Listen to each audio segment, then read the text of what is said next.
सायख'थि फैनाय लोगो लोगोनो बे समाव राजखान्थि हान्जाया गावबा गावनि दोलोखौ गोख्रों खालामनो थाखाय जुजिनाय बे हाबाफारि जानायखौ नुनो मोनदों।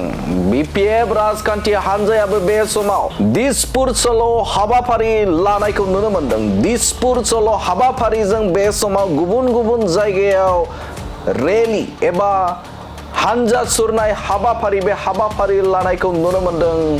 बिपिएफ राजखान्थि हान्जाखौ थांखिया बेनो जे फैगौ विधान सभा एबा आसाम विधान सभायाव मोन जिबाता विधान सभायाव देरहासार खालामथारगोन बिपिएफ राजखान्थि हान्जाखौ आरो जायखौ नोजोर बोनानै बे समाव बिपिएफ राजखान्थि हान्जानि दिसपुर चलो यात्रा बे समाव बिपिएफ राजखान्थि हान्जानिफ्राय गेदेरथार रेली हाबाफारि लानायखौ नुनो मोनदों जे बिपिएफ राजखान्थि हान्जानिफ्राय दिसपुर चलो हाबाफारि बे हाबाफारिनि गेजेरजों थांखि लादों जे बिटिसिनि मोनजिबाता बियाबाव बिपिएफ राजखान्थि हान्जाखौ देरहासार खालामनायानो गुबै थांखि होननानै बाथ्रा बुंथिदों आरो फैबाय थानाय समाव आसामनि गिबि मन्त्रि महरै फिन आरोबाव बे समाव हिमन्त बिश्व शर्माखौनो खालामफिनगोन होननानै बिथांखि लादों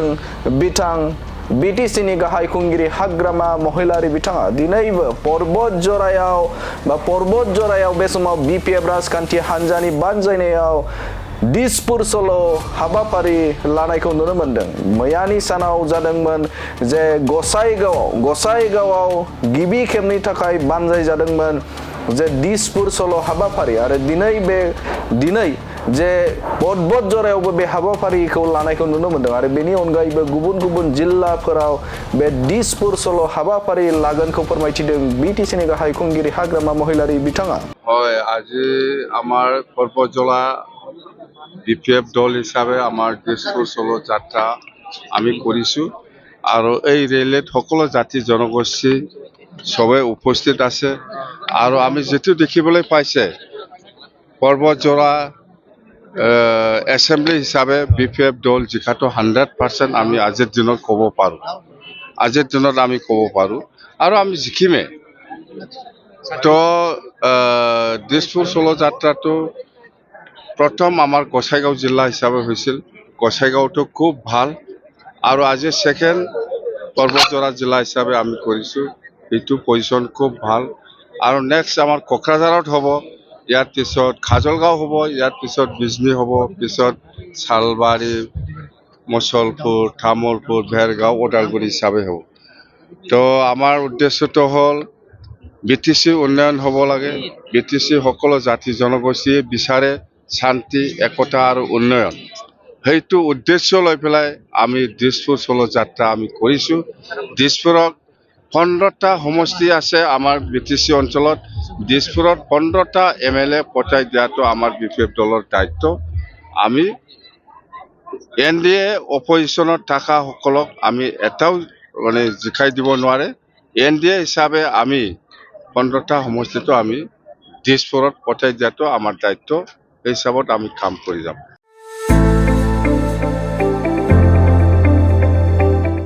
गोजोनथाव खौरां क'क्राझार सहरनि साखाथियाव थानाय तितागुरि मानास पाब्लिक स्कुला लानानै फैदों गोजोनथाव खौरां।